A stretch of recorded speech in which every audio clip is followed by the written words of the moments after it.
And oh my God, go fuck yourself. That was then. This is now, bitch. It's a whole new set of rules. It's Monday. If you ain't waking up with the taste of blood in your fucking mouth like a shark 5 feet from the shore, you fucked up. You understand? Because Monday is when you go, everything else is like, still the weekend, you fucking go. Yo, yo, yo, what's going on, everybody? It is Motivational Monday.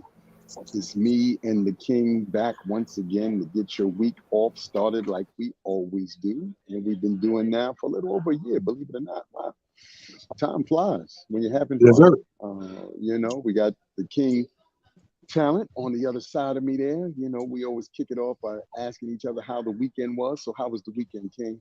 Well, first of all, speaking of weekends, let's shout out our co-host who's not in today, Sean Harvey. Probably had a better Yes. weekend than you and me in Panama. Yes, sir. Lousy bastard. So shout out to Sean Harvey. He'll be back in effect next week. My weekend, brothers, you can hear the voice ain't all the way back. The Crab Feast. Shout out to Black and Gold Productions. Black and Gold Productions did it again. So since I don't know how many years, maybe a dozen years almost, they haven't done a summer trip. You know how they do a ski week? They brought that back about 3-4 years ago. And that's been very successful. So Dow was like, you know what? We're going to do the Crab Feast again. So this was the first one. They went out about 4 hours out in Gettysburg, Pennsylvania. Okay.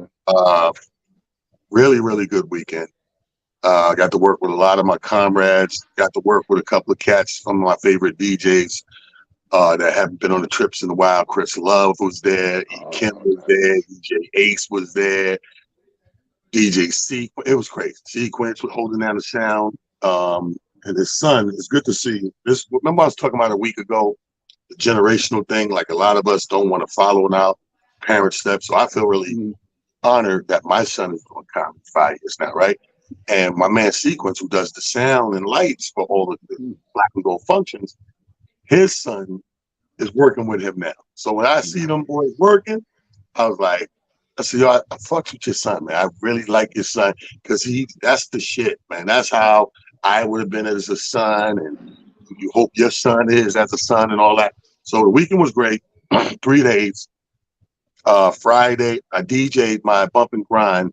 Friday late night, we went to 6. Saturday, we lifted up a little earlier because we had to get up early and get on the buses to go to the actual building where the Crab Feast was in the comedy show. So I stopped about 4:30, a little earlier, you know what I mean? But great weekend. I'm going to talk about that in some of my points makers today. And came back last night, again, for our ride. So we laughed out. We tired. We get up in that turnpike to get home, bro. Me, Aldo, and Ricketts in the truck together. And I'm like, you know what? I need to lay down right tonight. Like, so I can't just walk in the house. I need to stop at my bar, get my little nightcap on, eat my little edible cookies. I'll do that again tonight. And so when I hit it, bro, I didn't start moving around, calling myself alive to about noon today. Gotcha. And apologies to all the people that timed in and like, where they at? It's 6:08, it's 6:09. Technical difficulties, nothing to do with my little lazy ass. So we are here at full effect. Speaking of the weekend, to my king right here, Amir, tell me about your weekend. Was it a good one?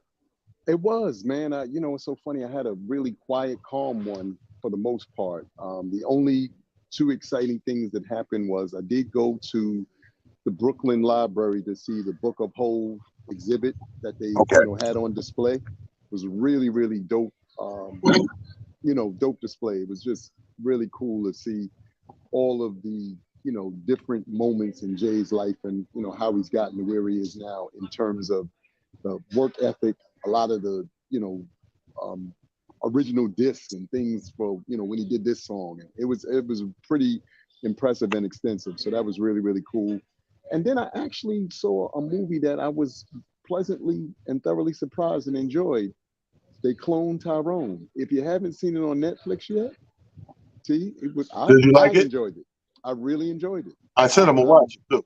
I thoroughly enjoyed it. I was like, this was all right. I was like, I had a good time with that one. So that's something, for you guys out there who checking out. If you haven't checked out They Clone Tyrone, I highly recommend it.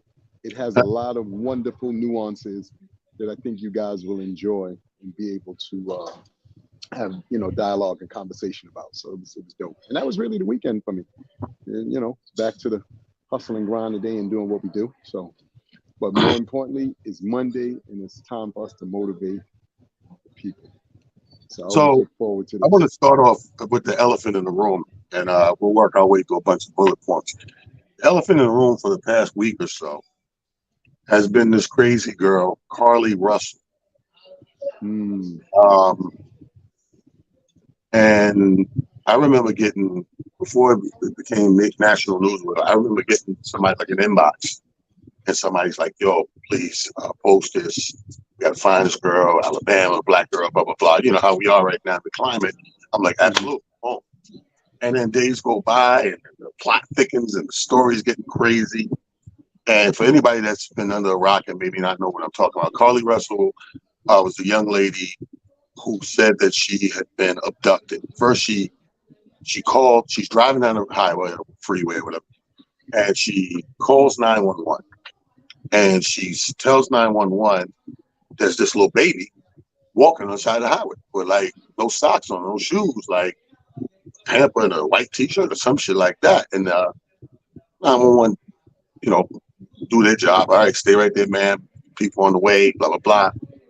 And then she hangs up from that call, calls one of her girlfriends, and she's telling her the same story.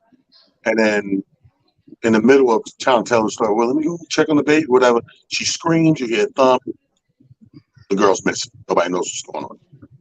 Cops get there, they find a phone, a couple of things, no sign of a baby, nothing else, whatever. The car's just there. Fast forward some more time. The bitch just pop up. The bitch just pop up. And now cops are like, okay, well, let's talk. What happened? What the guy look like? Da, da, da, da. So as you know, you're not a policeman. These motherfuckers, you are not going to outlast the cops. Let me just say that. I don't know what kind of training they do with these motherfuckers, but as far as conversation and questions go, I don't know nobody that is that resolved, right? So all the questioning, the shit ain't adding up. So they let her go. And then they said, you know what? Let's bring this chick back in because this is a little crazy fishy so let me get this straight.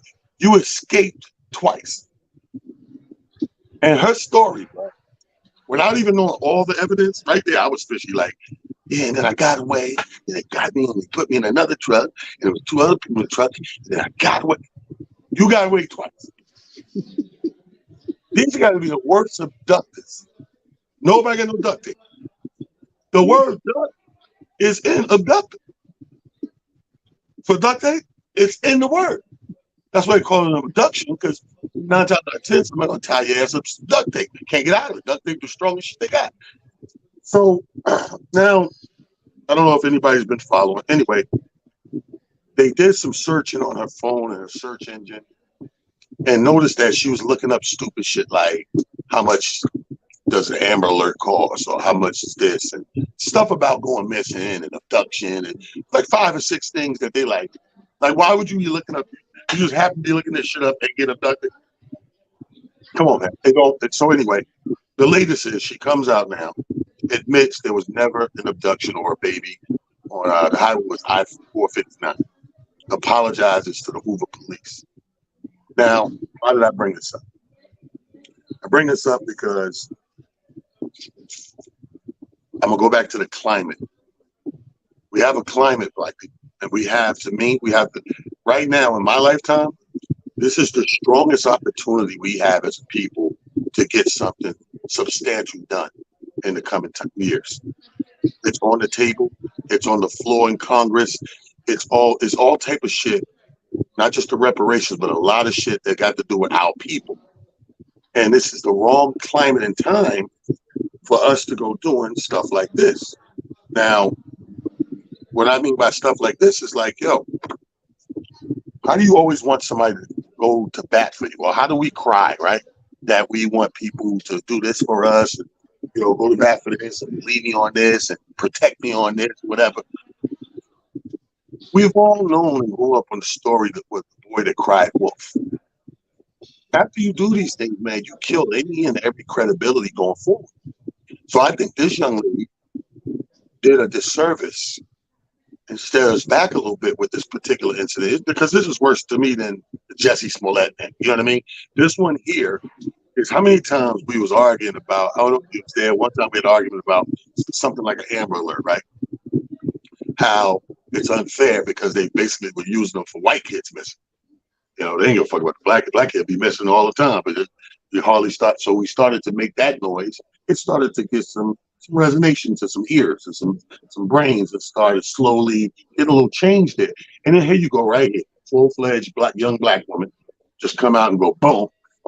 And in a matter of a week or two or whatever, turn back around and go, you know what? That was bullshit. You can't get ahead by taking steps back. I'm sorry. You cannot get ahead by taking steps back. Now, I don't know the motivation behind this. But I think everything is so bad and wrong with this, Amir. Like, did you see the story?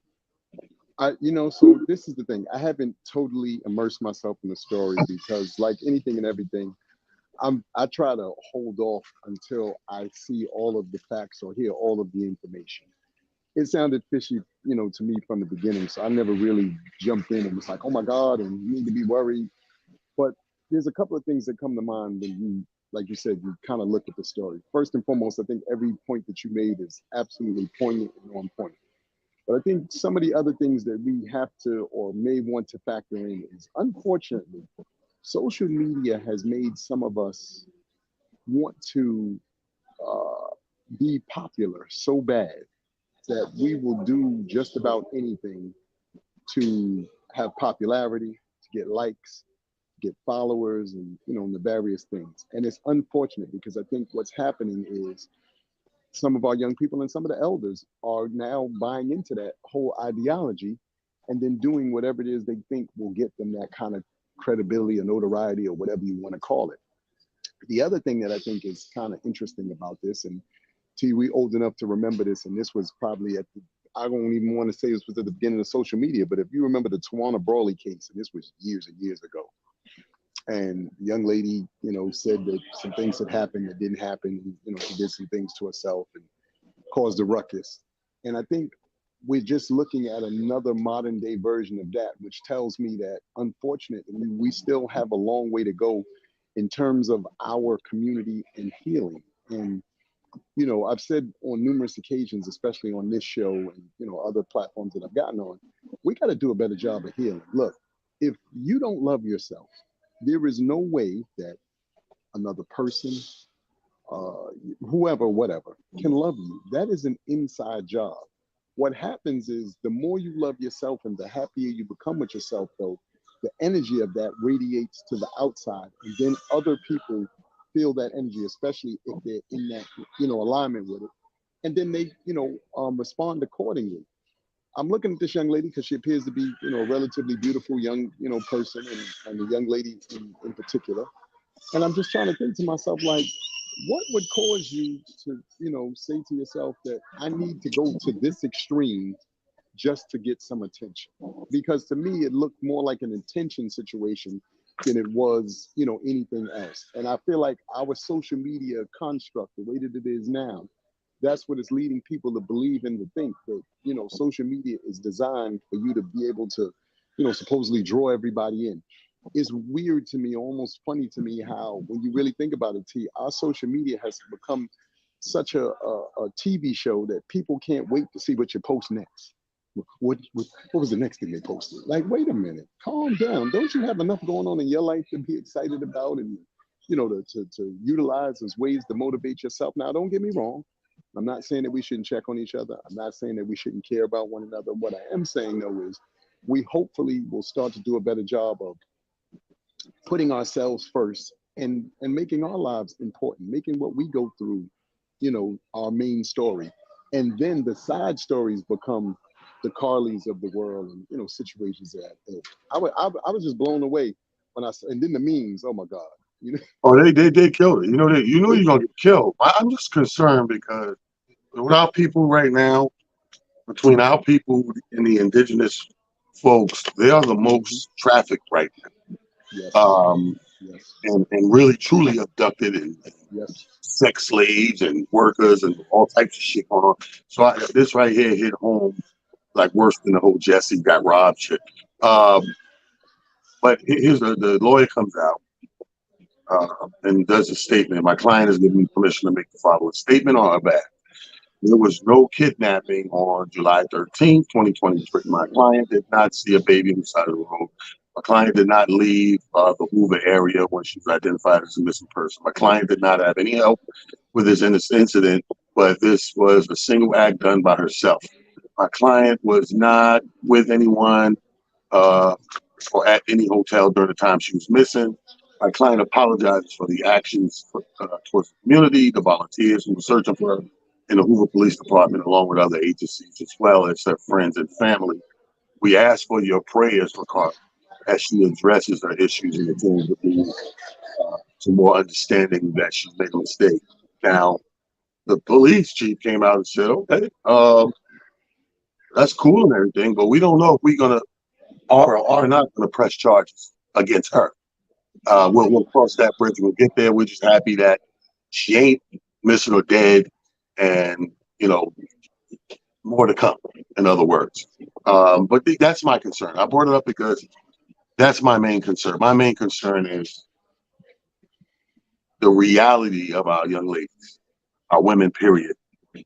Minority women are the most trafficked. You know what I mean? And picked up and abducted and killed and raped and sexually assaulted and verbally and domestically fucked up and everything with domestic abuse. And our women are at the forefront of that. And this ain't an older chick. This is a young woman. So I don't know. I'm not a doctor. I'm not a psyche. So maybe there's a psyche thing in there. I just think they put a big black eye on the game of us getting justice in that area. And as it unfolded, bro, like 3 days straight, like all this shit came out in the last 72 hours, like hard body.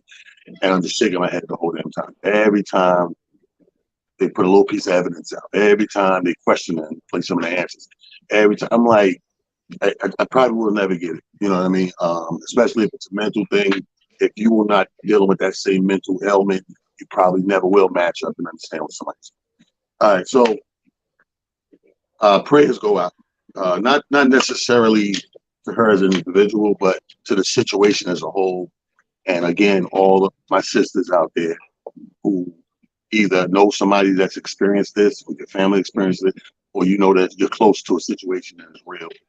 We're going to keep our prayers and our fingers crossed that everything works out for you and yours as well.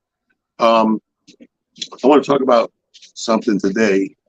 Motivation Monday. Welcome to Motivation Monday one more time. I'm sorry. I want to talk about work ethics, right? And I noticed something about me. I always notice shit about me through other people. It's weird. Like I learn shit about me vicariously through the people I might work with or deal with or see on a regular basis. So what I've learned in this past weekend is I was working with, like I said, Sunday afternoon. The way it goes is they say comedy has become the forefront of these getaway weekends and these things. So they kind of save them for last now, the big comedy show, because it used to be up front. Like you used to go to a ski trip, comedy be the first thing Friday night in one place, and then it'd be Saturday night the other place, and then the last one Sunday. So everybody now wants their show like the big ba-bum, So we go to this other building, Martin's West in Baltimore. I call in. I got Aldo already with me. Aldo's there. I call in Bubba Ice. I call in Kenny Williams. And since we're in Baltimore, I said, I want somebody local that's funny. Ray Diva lives in Baltimore. So I got those 4 gunners, right?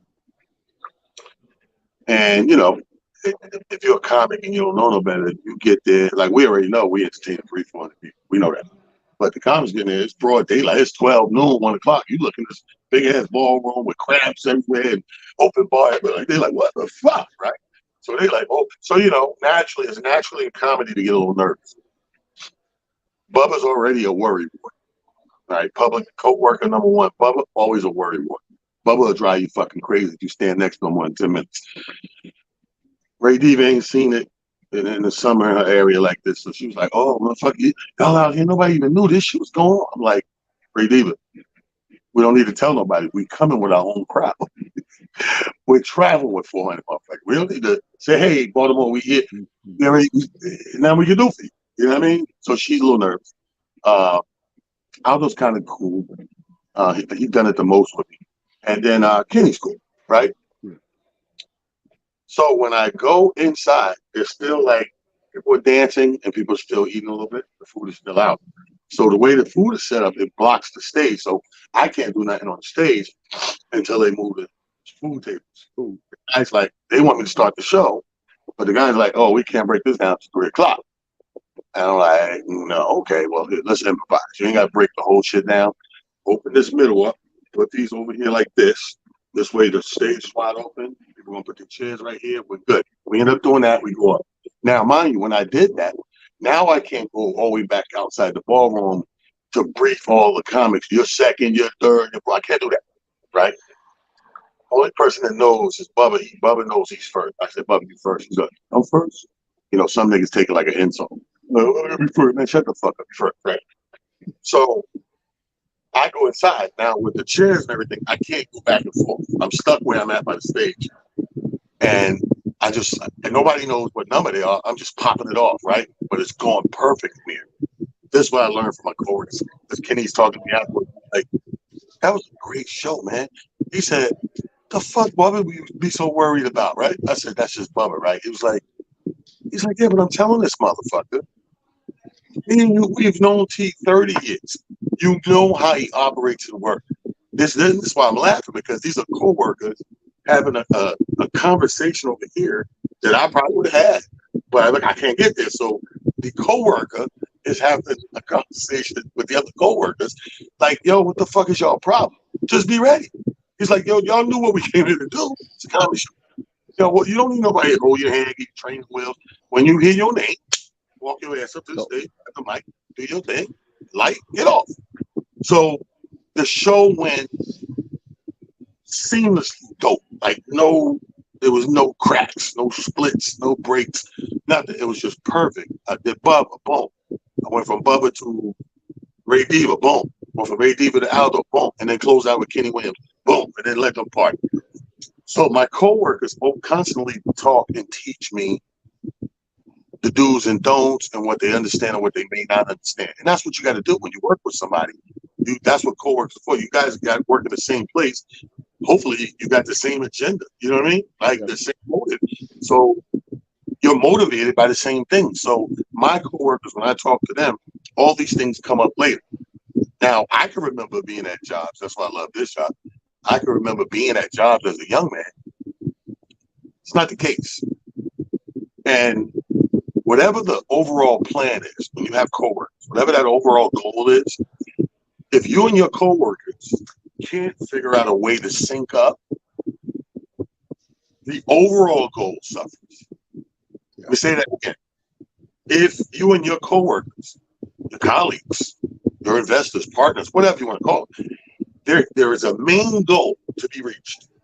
There's a main objective, whatever that is. But guess what? I don't care if y'all don't like each other. That's why I always tell people, we don't have to love each other, bro.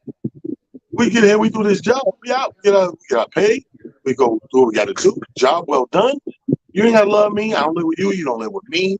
You know what I'm saying? Like, the job, the overall objective has to get done. And that means all of us doing our part and being ready. The minute we're going against each other and we're not doing our job in that same direction, the overall objective suffers. Hence the word stagnation. You know what I'm saying? Yeah. You know, it's so crazy, T. And it's funny that you brought up that analogy and talked about coworkers, because I had the pleasure of talking to one of your other colleagues recently, Chocolate Shy, and I was just chopping it up about something. And I was telling her, I said, as far as the game goes, I said, this is no disrespect to any other comedian who I know. I said, but I don't see anybody with the work ethic of T. I said, this is a man who will have 6 flyers circulating all at the same time. 3 of them will be on the same day, which lets you know he can't possibly be in 3 places at the same time. But what always makes me laugh is that people get confused. And I'm like, How do y'all get confused? I said, T has been doing the same thing for years. He's never let you down. He always makes sure that whoever he sends in, lieu of him maybe not being there, you're still going to get your money's worth. You're still going to have a great show. And to your point, bigger than that, it's about the consistency and it's about bringing your whatever it is to the table and doing your part. That's it. I tell people all the time, I said, I've said this, on this as well. This is the reason why I like puzzles, because when people start to really think about what a puzzle is. So T and I are working on a puzzle. T's doing the sky. I'm doing the grass and the flowers. Then T moves over. He starts working on the building. I'm working on the cars and the street.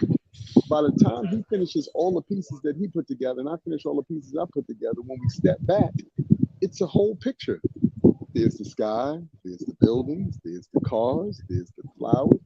We have to start to really understand that, and this is the big piece to me about, like you said, work ethic. I need you to do what you're capable of doing. Don't go in and try to be a superstar and overstep what it is you may or may not be prepared to do. Whatever you're great at is why you've been asked to be a part of it in the first place. People don't ask you to be a part of something because they don't understand your skill set.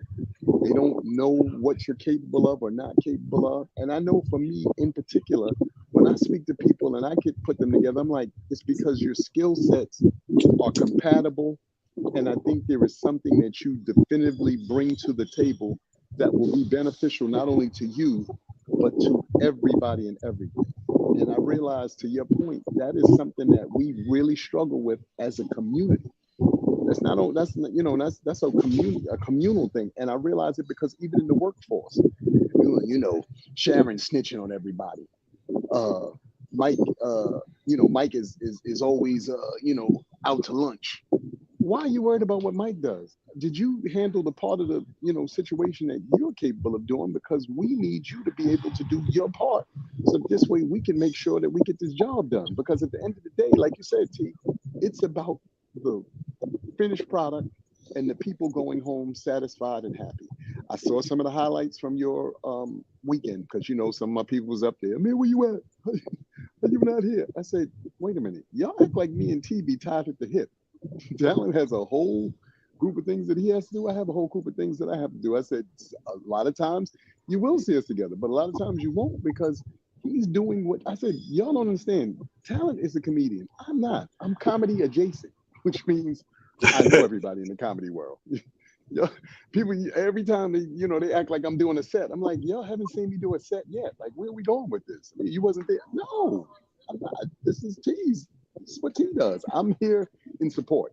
I'm here because the people who do this, I appreciate and love watching them do what they do and enjoy, seeing them do what they do. So I always think that that's funny. So it's funny that you said work ethic is such a, a major part of Motivational Monday. But I do, say this, and I do add to what T is saying. Get your work ethic up, because your work ethic really leads to what you're trying to accomplish. And if you have a lazy work ethic, then the final or the finished product or whatever it is you're trying to accomplish really not only does it suffer, but then the people who may be tied to it aren't as excited and ecstatic about being a part of it as you might think. So just something to think about. No, I mean that's you're saying the same thing, man. Like, and I think a lot of people, we have to let go a lot of our pettiness as human beings. And the problem with being human is just that you're human, so you're thinking from a human mental standpoint. Like, people could be coworkers at a certain job together, but because something happened between two workers and they are mad at each other or they don't like each other, then they think by not doing their part, I'm getting back at you. But no, you're making yourself look bad. I remember last week, this dude had me cracking up. He was saying how all he can remember his whole life, but he's just a hard worker. So he said, I can count more than 5 jobs over my life where I work. And the same thing was reoccurring where the other co-workers at the job would complain about me, sometimes to me, that slow down. You're doing too much. Like but man, you're working too hard. You're making us look fucked up. He can't make you look fucked up if you're doing your job to the fullest. If this man is coming in there because y'all been there probably longer than him, so y'all figured out mastered how to slack, so to speak. We will do that. And cause this dude probably needs the job. He's so fucking hyped that he got the job. He want to prove himself. You know how it is. It's hard to find a job a lot of times, more times than not. So when you do get one, you do land it. Yeah, you're gonna be that fucking go-getter because you need it. And he said I can count more than 5 different jobs, bro. It was like Groundhog Day for me. He said I'll be getting out doing my thing and thinking everything's good, and it's something small. He's like one job. It was like almost like a factory setting. So he said it became noticeable because when they go to the cafeteria, you take the lunch break, nobody's sitting with this nigga. And even when he said, well, even when it's every now and then, I don't feel like sitting by myself today. Let's go sit next to my coworkers. And I could tell by the whole mood changing and people excuse themselves early, not finishing their food or turning away from them or nobody talking to them. He said, I'm on my way to the table with the tray. They was loud as a mother. We're having a good time, laughing. I go over there, hey, everybody, sit down. Not a word said for the next 30 minutes. Everybody just eating or drinking to get the fuck out of there. And he was like, he brought it up to somebody, one person. They went for drinks. He said he'd been there almost a year. Like after work drinking. And you know how drinks are. You get a couple of them flowing. A motherfucker drinks go in your brain. You already told yourself before you drink it. Don't say nothing. Shh, it's a secret. Drinks is the opposite of that. Drinks is like, tell that motherfucker this next man. And he said, you told them, well, people, they kind of frown upon you. They don't hate you, but they feel like you're making them look bad. And he's like, how? He's like, man, you're the first one in, you're the last one out, you clean this, that. Wait, that's ain't part of the job. He's like, well, we have a goal. He said, we all understand this amount of product needs to be pushed out in this amount of time. And we know how to clean that and clean and reset our stations for the next day or the next week, the next weekend. And he said, so if I'm making you feel like I'm trying to make you look bad just because I'm doing my job well, then you just admitted you ain't doing your job. That part. He said, you just admit it.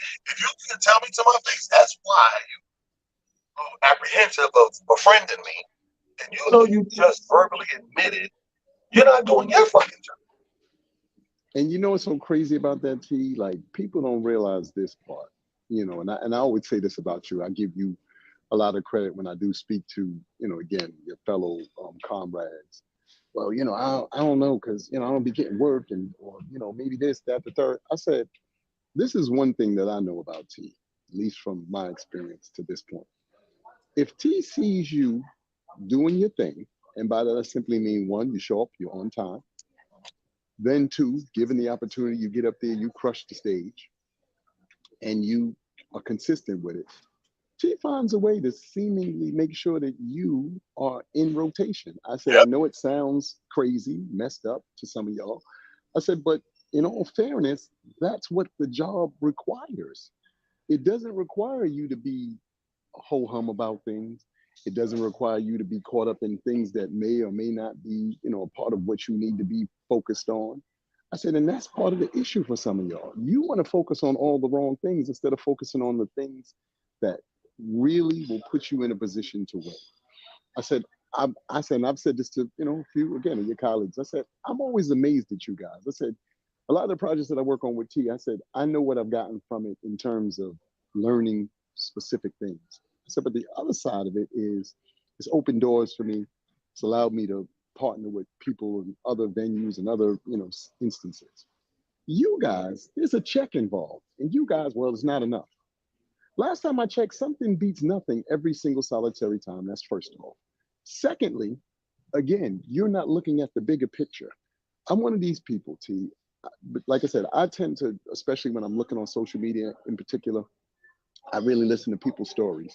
And I'll never forget, there was a story, this was years ago, before Bill Cosby got into all this trouble, where they said that Bill Cosby in particular, the artwork that was on his show, the person who I think originally donated it, didn't get paid or something like that. But then as time went on, because the artwork was so good, people started saying, well, who's the artist, and blah, blah, blah, and blah, blah, blah. And then, they started getting these big commission checks for, people who were fans of the show or whatever.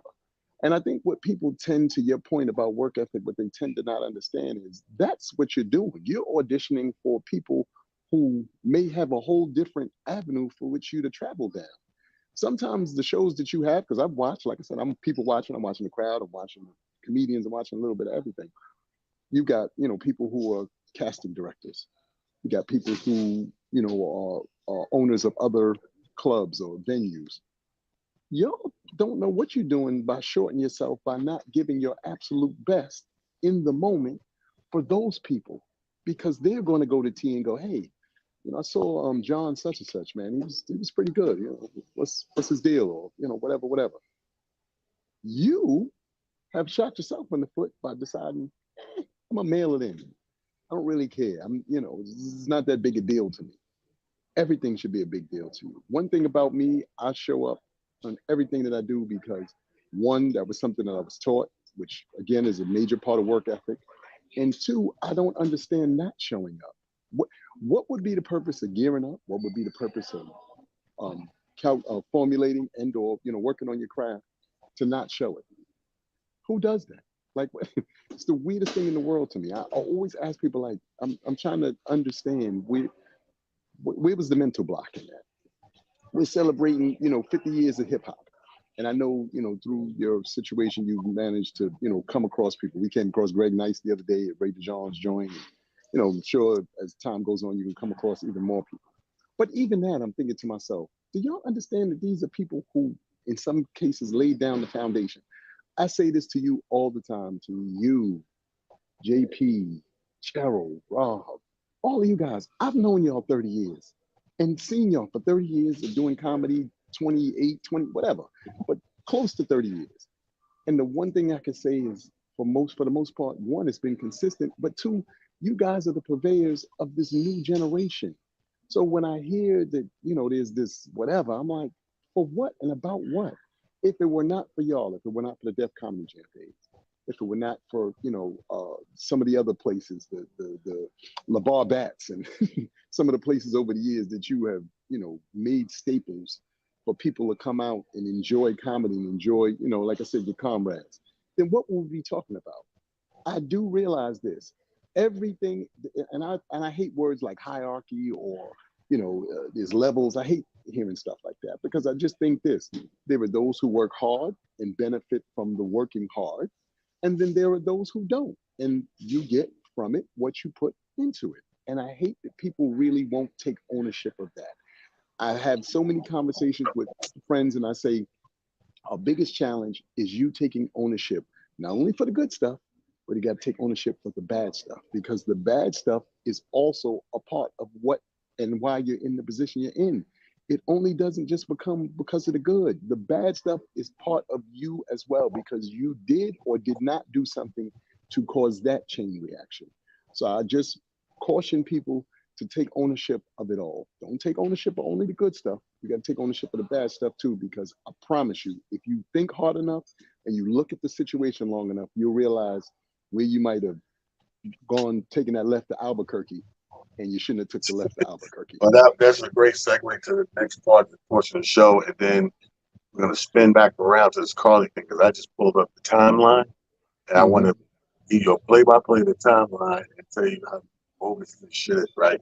But on what we're talking about, so I'm in the bar, and I'm playing some Heavy D, Peaceful Journey, and he says a line in there, and it just resonated for whatever reason last night. But Hev says, if you want to see success, all you got to do is succeed. If you want to see success, all you got to do is succeed. You know what I mean? Like, we're looking at like people are acting like this is this unobtainable thing to see. But like you just said, you got what you get out of it when you put in it. It's not a letter or special delivery. FedEx gonna bring you a package. You open it. Then, oh shit, success. No, he said, if you want to see success, all you got to do is succeed, whatever it is that you're doing. Now, to succeed, to me, there's two words that I've been adamant about living by. You know, they say you live by the sword, you die by the sword. And two words that go hand in hand are the double P's. P and P. Prepare and plan. Prepare and plan. Because I ask people this, all the people that's always bitching and moaning and want it to happen overnight and why I ain't get this, why I don't have that, why he got that, why I ain't got. Are you prepared? Like real talk. Everybody out there, ask yourself that. I want this, that thing that you want in life. Am I prepared right now if it was to come? If a motherfucker came to me right now, I said, "Dig, bam," and it's that thing that I wanted. I don't know, a movie with Blair Underwood. I don't know, forgot. And here go the script. Yeah, big picture. You're gonna do the movie with Blair. Great. But am I prepared for that success? That little accolade, if you will, or that little blessing, if you will. I've been talking, bitching, and moaning about it for as long as you can remember. But did I plan to really achieve it? A. And if I do get it, am I prepared for what comes with that blessing, that success, that thing? And I keep saying thing. I don't want you to think I'm being evasive. I'm just applying it so you can apply it in your brain to you. Because you got your own thing, whatever your thing is too. Are you prepared? You've been bitching and moaning, cursing people out. You hate that nigga because he got one. Blah, blah, blah. He ain't shit. Okay, well, guess what? In God's plan, next Wednesday, you going to get your shit.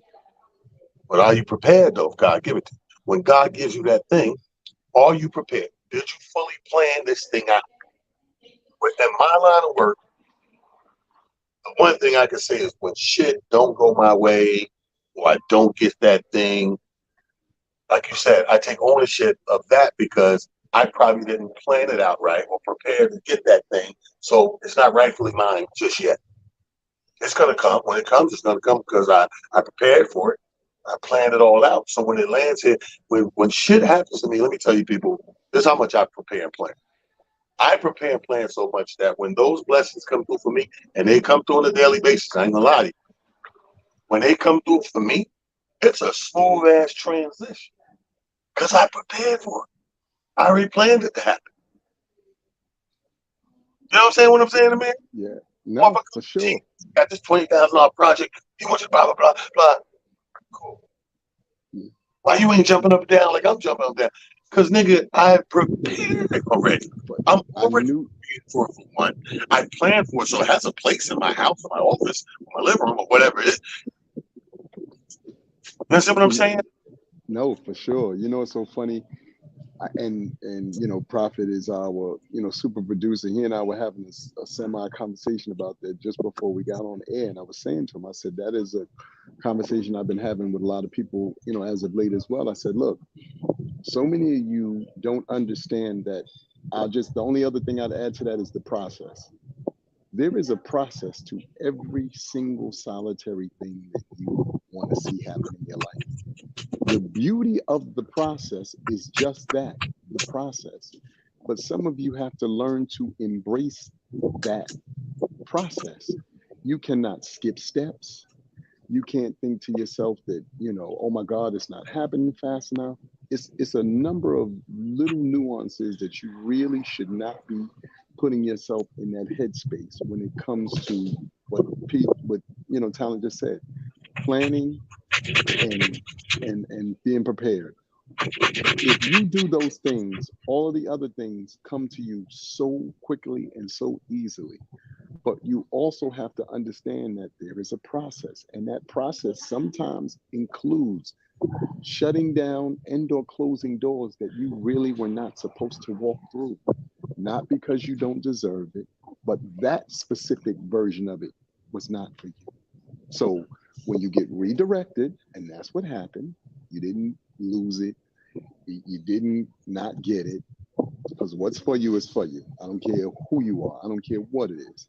So when you get redirected, because you will get redirected, you got redirected because the universe, God, whatever your higher power being said, that version of it is not for you. So let me take you down another pathway so we can get you to what your blessing is, so we can get you to what is supposed to be for you. And I promise you, if you implement that as a train of thought, if you start to utilize that as a way of possibly looking at your life and situations as they, unfold, you make your life so much easier. So many of y'all, I say this when it comes to just life in general. Like he said, plan, but don't be so stringent to your plan that it depresses you, it upsets you, and it takes you off course. Because a lot of y'all do that. I didn't get that promotion, so now I feel bad. Okay, there are other promotions out here to get. There are other things for you to conquer. That specific thing maybe was not for you. But when you start to understand that, when you start to drink it in and understand that this isn't a moment for me to lose my cool, this isn't a moment for me to get depressed, this is a moment for me to go back to the drawing board, see what missteps I made, because there probably were some missteps there. Correct those missteps.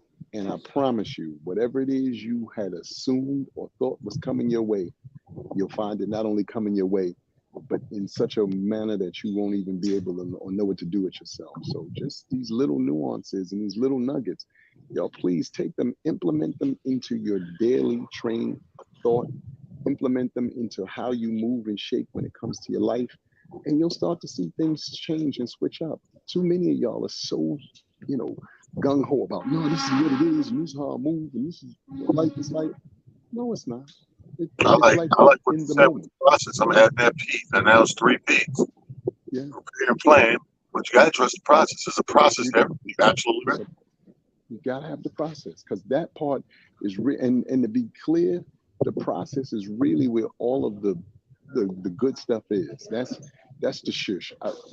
Like I said, you heard me mention, Talent's the bar back days, but we can go on and on about the number of spots that Talent has done over the years. And the reason why I put it in that regard is because I remember time and time again being in these places and watching some of the comedians that I mentioned and some that I didn't mention be prepared to get up on stage. And like Talent says, he's had that same style since day one. Talent has never gotten back there and been like, all right, well, this one and that one. And he call your name. He's expecting you to be ready mentally, be sharp, get up, do what you're capable of doing. And the biggest thing is just be you. So many of y'all are working so hard to be other people and other things. Please stop doing that.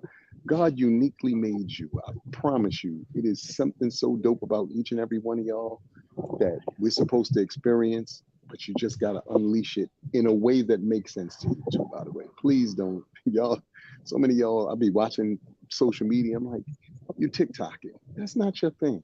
I don't know why you think that you need to go down that rabbit hole. That may or may not be. You might be a wordsmith. So if you're a wordsmith and you're great with poetry, then be a poet, and we'll be happy with that. Don't start doing stuff that's out of your wheelhouse and be thinking, well, I'm not getting the likes, because that's not you. And nobody wants to see you be a fake version of yourself. We only want to see authenticity. Talent can tell you this. That's the one thing I have, admired about this man his entire career is his authenticity. It has not changed, not one iota in Appreciate 30 that. years. I In live and 30 die by years. the same sword, bro. You know I'm what I one of mean? those people. Like I said, I'm prepared. I properly plan. I trust the process.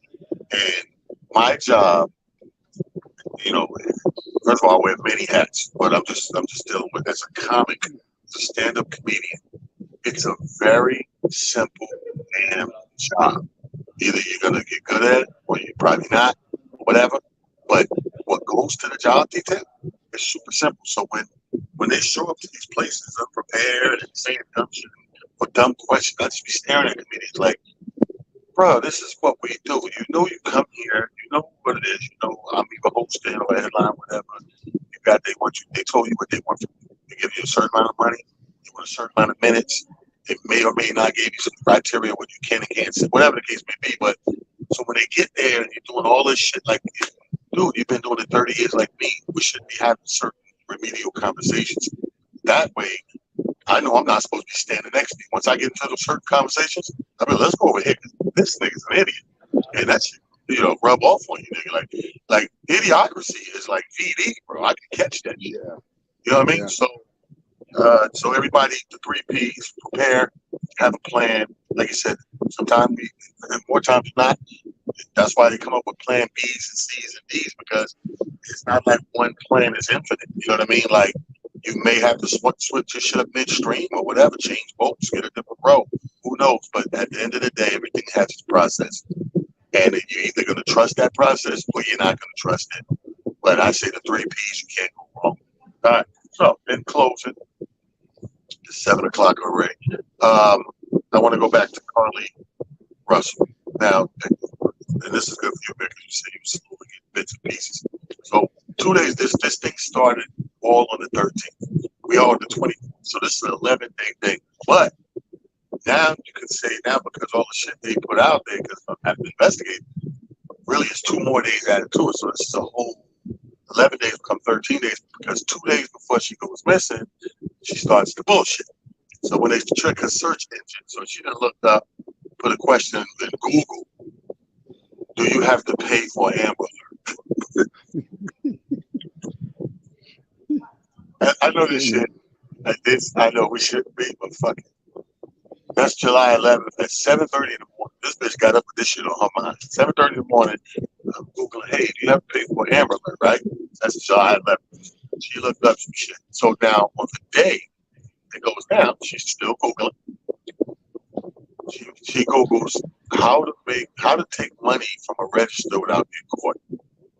That's 1 in the morning, right? She stopped thinking, it's the shit you think at 1:03 in the morning. And an hour after that, 2:13 a.m., now she Googles the Birmingham bus station. Right?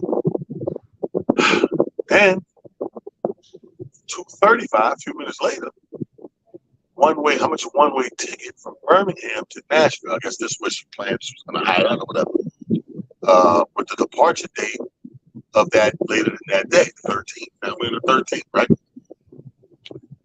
12:30, right afternoon. She looks up the movie Taken.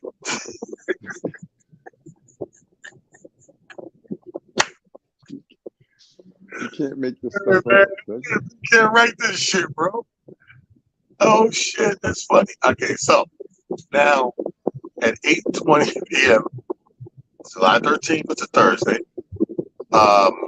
She left her workplace 8:30 p.m., about 10 miles from, where they say the shit happened or whatever, the police. And she does a 911 call at 9:30. So this is 1 hour and 4 minutes after leaving the job. The 911 call is placed to report the toddler walking around. And see, this part, I didn't know it was dark, nighttime. I'm thinking, and then shortly after that, she calls, after 911, she calls a friend or whatever, a family member, excuse me. And by 9:30, they heard, oh, the baby, like she's abducted or whatever. So now, this is when they call it. Now, this lady, Carly Russell, is missing for 49 hours. Now, all you niggas that dropped out of school early, that's 2 days now. 49 hours. So y'all heard the statement that I issued, right? And in there, oh, I wasn't at the hotel. Oh, I wasn't with nobody. I did this alone. First of all, I find it hard to believe that alone. Let me tell you why. When I didn't know, till just now, reading all this shit, they raised over $60,000. And it's just been announced the money will not be refunded. Wow. They raised $62,000 or $63,000 to help fund her or whatever. But now, so Saturday, the 15th, Russell returns home on foot. Remember, she left the car. Returns home on the 15th, 2 days later, 2 days and an hour, on foot, talking to us with the story and all that shit, right? And here we are Monday. Like I said, a full 13 days from all this shit happening. She comes out this morning and issues a statement of, I lied, I apologize, I'm sorry, blah, blah, blah, blah, blah, blah. And then I go Google pull shit up. Oh yeah, we will not be refunding all the donations for not listening. Wow. So you got $63,000. And said, Wow. sorry everybody, and we're supposed to give you our prayers, and you just going to the sunset. No, bitch. And this is why I don't just send my money like that, bro. Yo, I'm always apprehensive thinking shit like this, and here it really is.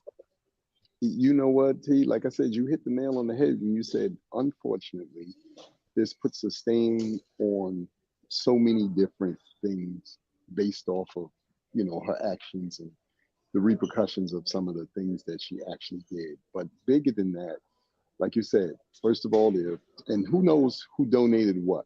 $63,000 is a lot of money, first off. So let's understand that.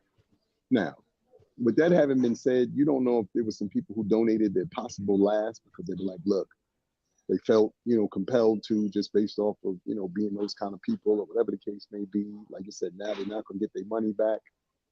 Look, I don't condone, anything happening to anybody under any circumstance, but if Carly does end up in a scrum or two, I might understand why she's in a scrum or two. You know what I mean? Like, Carly, what you doing?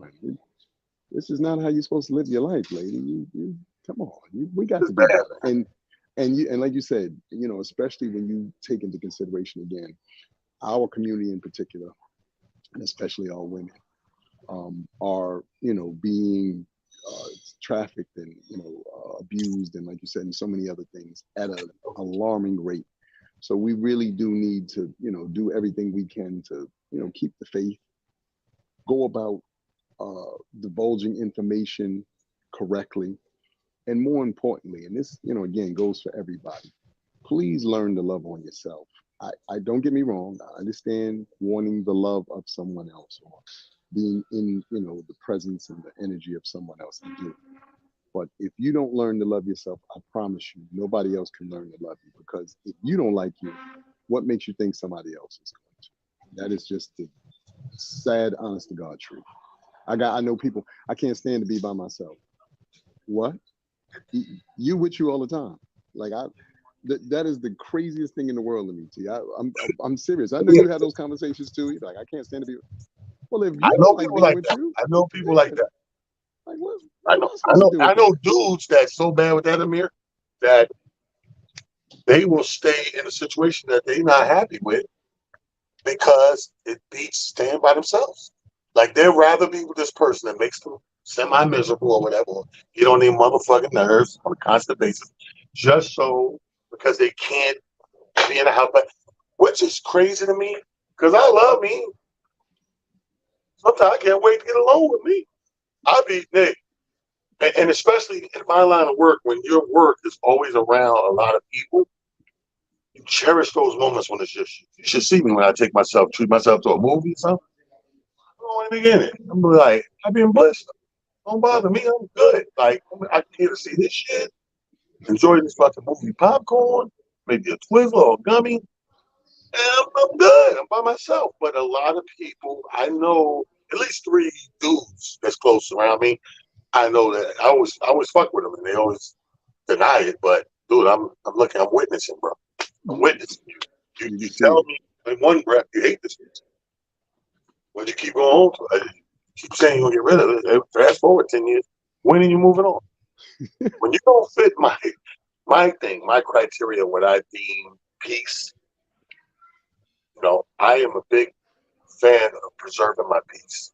Yes, My state, my peace of mind, is I everything. can't put a number on it. Is everything. I agree with you. I say the same thing, man. And I realize that, especially at least for me as I get older, it's become even more paramount. I will do some quiet time in a heartbeat. Yo, man, you coming out? No, I don't feel bad. I'm gonna tell you what else I started doing, T, this to show you. So I've been watching all these karate flicks on YouTube because they got every karate flick you could think of, like the back in the day joints. So I'd be in the house, I'd be like, Golden Eagle versus Drunken Monkey. Wait a minute. I'm in, I'm in the house vegging out on these joints now, like I never seen them. I'm like, yo, wait a minute, this is kind of dope. But like you said, it's the little things, and I think we have to cherish that. Find the things that make you happy. Do them. Enjoy your life, y'all. We only got one shot at this game called life, as far as we know. And, you know, whatever that looks like for you, be doing those things. Make yourself smile every day. As T said, find ways to, you know, give yourself you time, whatever that, again, looks like for you. But don't keep, you know, going back to stuff that disrupts your peace and puts you in bad headspaces. It's not a good thing to do. So I know we're here at the top of the hour. It's Motivational Monday. You know, I love y'all, but I got some other things to do. But you know how, you know what we say. I'm gonna let him say his saying, I'm gonna say mine. Nice Yeah, you know my secret, brother. I love you. Much more nice. Do about it. So y'all take those two things, you run with them, and 6 days from now, we're gonna see you again. Because this is what we do. It's Have a great night, Monday. my brother. Peace to you. Yes, sir. We'll check on Sean, everybody. Prayers and safe travels for Sean Harvey making it home from Panama. He's going to tell us all about that trip. We'll catch up with him on that. But everybody be blessed. Prophet Pete, take us out. God bless y'all, man. It's Monday, cocksuckers, and you better come prepared because they don't fuck around on Monday. Monday, most people come in, I had such a great weekend. Oh my God, go fuck yourself. That was then. This is now, bitch. It's a whole new set of rules. It's Monday. And you ain't waking up with a taste of blood in your fucking mouth like a shark 5 feet